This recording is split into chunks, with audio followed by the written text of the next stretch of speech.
రివ్యూలకి ఏం తెచ్చుకోలేదు. అంటే మేము కోర్టు నుంచి తెచ్చుకున్న ఆర్డర్ ఎవరిని ఆపడానికి, ఎవరిని వాళ్ళ పని చేయకుండా చేయడానికి కాదు. సినిమా కొంతమందికి నచ్చుతుంది, కొంతమంది నచ్చదు. నచ్చకపోవడం అనేది మరి కొంచెం ఎటగారంగా ఇష్టం వచ్చినట్టు మాట్లాడి ఎవరిని హర్ట్ చేసే ఆర్టిస్ట్ని కానీ టెక్నీషియన్ కానీ అట్లా ఏదన్నా ఇష్టం వచ్చినట్టు రివ్యూ ఇస్తే వాళ్ళ మీద లీగల్గా మూవ్ అవడానికి తెచ్చుకున్న యాక్ట్ అది అంతే. అంతేగాని మీ పని ఎవరిది ఏ రివ్యూని ఆపమనలేదు, ఎవరిని ఏం చెయ్యొద్దని లేదు మేము. కానీ ఏదైనా డిస్రెస్పెక్ట్ఫుల్గా చేస్తే ఆ రివ్యూలో సినిమా గురించి కానీ ఆర్టిస్ట్ గురించి కానీ టెక్నీషియన్ గురించి అప్పుడు వాళ్ళ గురించి లీగల్గా వెళ్ళడానికి రైట్ తెచ్చుకున్నాం అంతే. ఏం ప్రాబ్లమే ఉంది.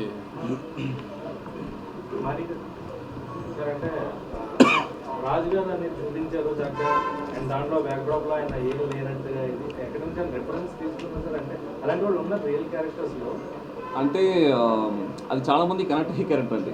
అంటే ఎలా అంటే మీరు ఆంధ్ర సైడ్ మీరు చూసారంటే మీ క్వశ్చన్ నాకు పూర్తిగా అర్థం కాలేదు. రాజుగారి క్యారెక్టర్ బాగా డబ్బున్న క్యారెక్టర్, అవును. బట్ బ్యాక్ ఎండ్ లో అంటే బంగారం వేసుకుని అదా రిఫరెన్స్ ఏదైనా ఉంటుంది. రిఫరెన్స్ మన చుట్టుపక్కలే ఉన్నారు కదండి చాలామంది. ఇప్పుడు డబ్బులు మనం చాలాసార్లు మీకు సొసైటీలో మీరు వెళ్ళినప్పుడు మీరు వింటుంటారు కదా, మీరు సోషల్ మీడియా కానీ న్యూస్లో కూడా చదువుతుంటారు.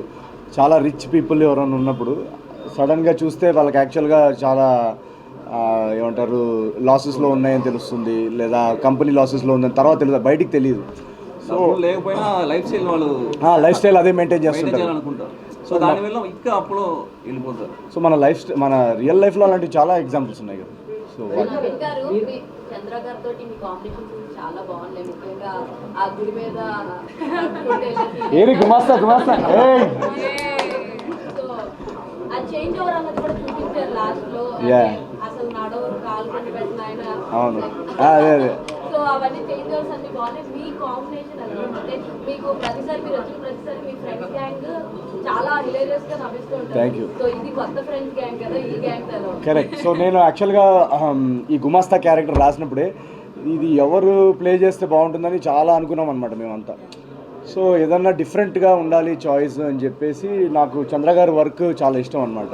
అండ్ తనది స్కిట్స్లో కానీ దాంట్లో చాలా ఒక ఎగ్జాజరేటెడ్గా ఆ స్కిట్స్ పర్ఫార్మెన్స్ కొంచెం లౌడ్గా ఉంటుంది కదా.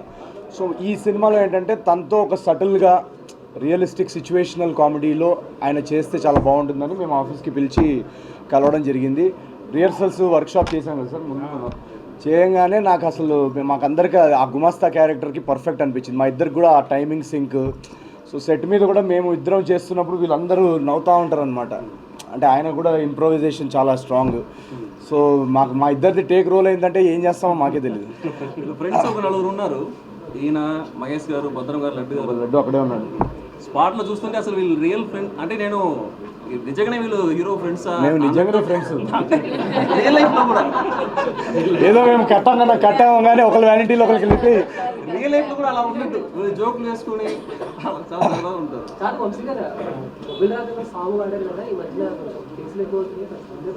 పర్మిషన్ తీసుకున్నాం. అంటే ఇళయరాజా గారికి ఆదిత్య ద్వారా ఇన్ఫార్మ్ చేసాము. అది ఆదిత్య మ్యూజిక్ సాంగ్ అది వాడే, అది చెప్పేవాడు.